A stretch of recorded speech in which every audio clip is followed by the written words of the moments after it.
Здравейте на всички, добре дошли обратно в канала на Моторола. Днес, заедно с Валери Божинов и аз съм Донката, ще направим специално за вас 3 футболни предизвикателства. Добрите стари футболни предизвикателства. Ще има и много голяма награда. Това ще бъде тя, какви ще бъдат предизвикателствата. Останете да видите. Здравейте, аз съм. Има ли нужда да се представям кой съм аз? Ще остана вас, вие да решите да кажете кой съм аз. И да кажете в кой отбор съм играл. И знам едно, че днеска ще победя Андонката. Не е важно какво аз мисля, а какво той мисли и какво той очаква от мен. И какво ще му се случи. Ще разбере. Те първа. Канарче. Големец. Перфектен, феноменален. Прогнозата е една. Победа, победа, победа. Андонката тук, приятели. Днес ще се изправя срещу Валери Божинов. Да видим кой къде е играл в Фиорентина Манса. Тя съм играл в Ботев Пловдив до 15 годишна възраст, но смятам, че ще се справя. Прогнозите ми за днешното предизвикателство са, че аз пак съм малко по-неподготвен с дънки. Валери Божинов е по-подготвен с Сансух, с много хубава тениска на Моторола, която му дава допълнителни аура точки. Но смятам, че ще се представя добре, да кажем, те са 3 предизвикателства, айде той ще вземе 2, аз ще взема 1. Няма да съм на 0 при всички положения. Разбира се, генерал, големец, той е изключително добър човек. То с 3 думи Валери Божинов много трудно може да го опишеш, защото наистина е много, аз както го познах в последните години, наистина много готин човек, така че с една дума наистина феноменален. Лъчезарен, добър и наивен. Канар, да, чух го, да. Ами аз ще му дам прякор. Лескарчето.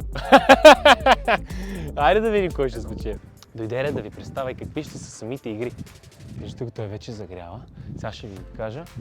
Аз така съм му дал малко карт бланш, той да е с Анцов, защото пак по-възрастен от мен. Приятели, започваме с следните игри. Първата игра ще бъде игра на факти. Трябва да кажем дали е вярно или е грешно дадения футболен факт. Втората игра трябва да познаем кой е футболиста само с няколко факта от кариерата му. Третата игра, именно черешката на тортата, аз и Валери Божинов ще трябва да пресъздадем много емблематични голове от стари мондиали.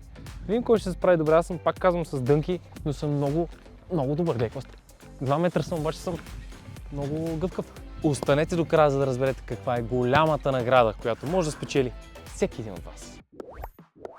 Вярно или грешно? Готов ли си? Ще се опитам.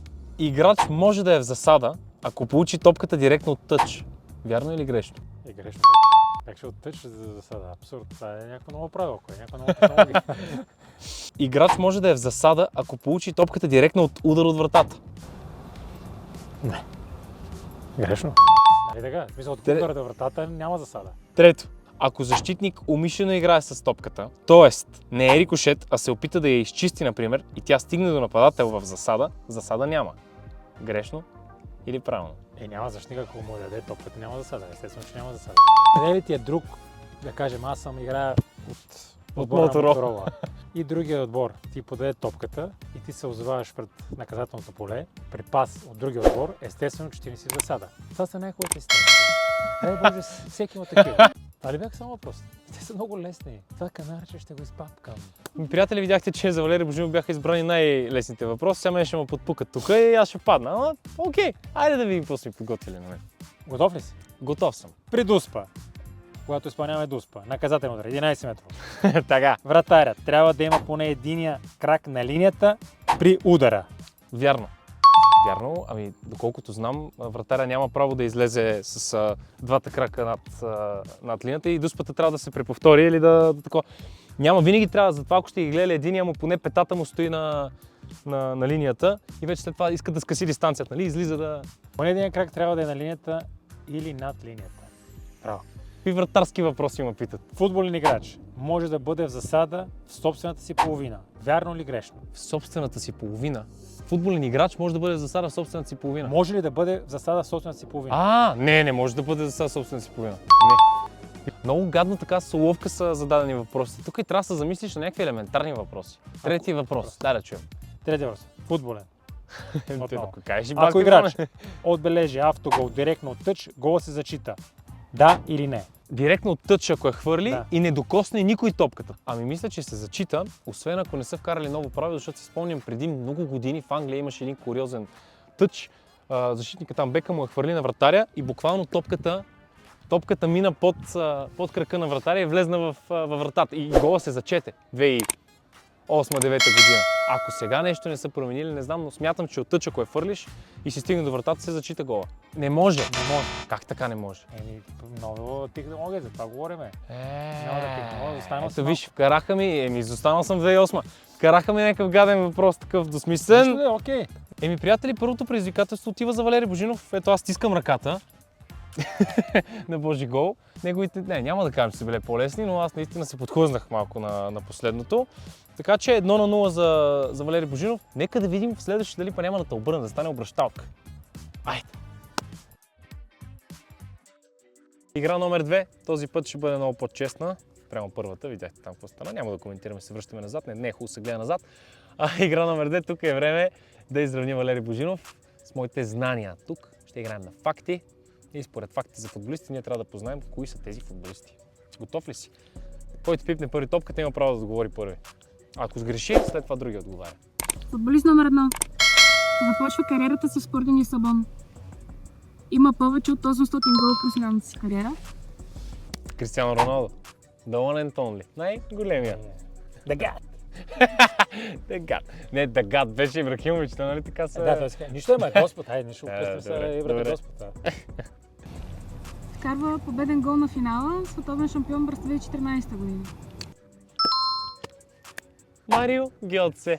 Играл в Борусия Дортмунд и в Байерн Мюнхен. Тук като последно май пак беше играл някъде по Германия, доколкото си спомням. Май пак се върна в Борусия. Майнц ли, в Не, кой отбор беше? пак е май в Борусия. Пишете в коментарите, Май в Борусия. Марио Гьоце къде последно играл в Германия? Не съм сигурен, май не е Борусия, някакъв Не, малко беше отбор беше. Борусия, Дортмунд и пак Дортмунд се върна. Пишете в коментарите. Айде, пишете в коментарите. Кой е прав? Аз или той? Аз съм прав. Айде. В момента си двамата сме седнали. Известен със своите прецизни центрирани и голова глава. Капитан на Испания. Носещ номер 7 в Реал Мадрид. Раул Гонсалес Бланко. Легенда на Реал Мадрид. Един от най-големите футболисти за последните не знам колко години на Реал Мадрид. И сега е треньор на втори отбор на Реал Мадрид. Футболист, но аз не можах много да го фана така. Той е по-активно да е играл до 2009-10, нали нещо такова. Да, Може малко след това да е поиграл. Малко след това, да. Да, но вече по-на възраст. Готов ли си? Готов съм 2 на 1 резултата. Нека да видим. Тук е много важно дали ще му изравниш или ще стане 3 на 1. Стане ли 3 на 1? Аз печеля. Да. Шампион през 1998 година. Известен с 2 гола с глава на финал. Моля, защо? Нямам никаква идея. Чакай, ама. Чакай малко. Предполагам, но не съм много сигурен за Франция. Но предполагам, ако е в Франция, ще рискувам. 2 гола с глава. Един от най-големите френски футболисти, ако не е най-голем, е Зинедин Зидан. Да. Кой е втория му гол с глава, бе? Да го кара. 2 гола с глава. Да, с Бразилия. Ами резултата е 1 на 1. Идвай към третото, защото май ми намирисва вече на победа и наградата ще отиде при мен.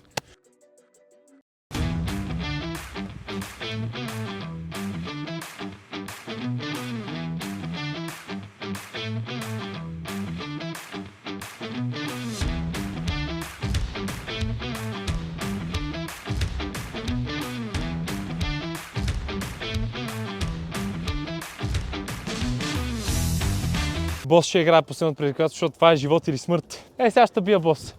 Време е за предизвикателство номер 3. Предизвикателство номер 3 ще отсъди победителя. Нека да видим кой ще бъде той. А предизвикателството, разбира се, е пресъздаване на великият гол на Куарежма. Ще ви излезе тук. С външния фаут. Чик-чик. Португалия срещу няма представа кой е. Беше много добър с фаут. Така. Тъй като Валери Божинов е с ляв крак, аз съм с десен, ще ги направим от 2 различни позиции, но по-добре представилият се гол, то, който е по-близко до истината, ще спечели. Аз съм с дънки, но специално за трето предизвикателство съм бос и смятам, че ще се справя добре. Смяташ, ама си ме питал мене, нали аз смятам. Така че Сега ще видим, бе. той смята, аз решавам. Тук и двамата участваме в двете, защото трябва да направим двойно подаване. Той тръгва на дрибъл, подавам и аз му я връщам. 3 опита.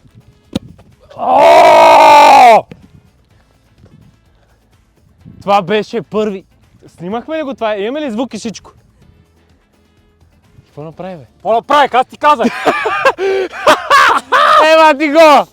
Ма ти верно? Аз мисля, че челенджът е спечелен. Нищо, аз ще пробвам от една страна, защото оригинал от една страна. Давай. Питал ли си ме? Втори опит. Това му е втори опит сега да ще правим. А, той се надъха, край. Quaresma, Quaresma! Тас, Quaresma! Quaresma! Quaresma, Quaresma, А, Quaresma. тук е някакво друго. Так. Тук е някакво друго. А! Добре! О, добре, добре. Вижте го как гори. Дори в някакво малко предизвикателство. Така трябва да сте в живота. Трябва Ева. да се изгори, трябва Трябва. да има хъс, воля, Сега. желание, амбиция за победа! И въпреки всичко ще го победя. Айде. Айде! Приятели, дойде и моят ред. Той с неговия първи опит направи почти блестящо изпълнение и почти едно към едно. Нека да видим аз, бос с дънки, как ще се справя с този опит за Quaresma гол. Айде, готов ли си? Да. Так, Чакай. малко ме върна. Дай го направим. Ай. То няма много време за дрибъл тук. Къде я дигнах? Много добре ми я даде. Сега другите два ще са баш там, къде трябва. Перфектна беше. Антонито! Много в средата. Бе. Що, ай, давай. Не, сега третия път, третия. Давай! Третия път, ей! Сега съм. Тя ме е дошла от бека, поемам я, насам. Дай още! Може ли още един Да, опит? може. Искам един хубав гол да вкарам. Та се изморих. Окей. Приятели, аз не мога да се изкажа. Приятели, класата е вечна. Не успях да се преборя с Валери Божинов. Дадох всичко от себе си. Въпреки бос. Въпреки това, че съм бос, въпреки това, че съм с дънки, въпреки това, че не съм играл от много време вече в футбол, няма значение. Класата си е клас. Класата е вечна. Нали така? Абсолютно. Подарявам ти голямата награда Motorola Signature. Само за теб. Уникално изпълнение. Виж и цвета му. Феноменален. Заслужи си го, пък аз съм си с моя. Ами, приятели, Motorola раздават много награди. Ежеседмично може да вземете по един такъв телефон с брандираното 26 лого на световното първенство. А най-голямата награда е, че можете да отидете безплатно на откриването на световното първенство по футбол 2026 година, покрито всичко изцяло от Motorola. Hello, Moto! Телемото, надявам се. Аз ще се регистрирам. Ма регистрирай, запиши се, бе. Аз ще се регистрирам, запиша, ще видя. Запиши се. Благодарим ви много, че гледахте. Надявам се да ви е било забавно. Валери Божинов спечели този път. Последвайте Motorola във всички социални мрежи. Също така и нас могат да ни последват. Нали? Да, и ние си направим на реклама, да. Последвайте ни и нас все пак. И ние сме готини. Айде.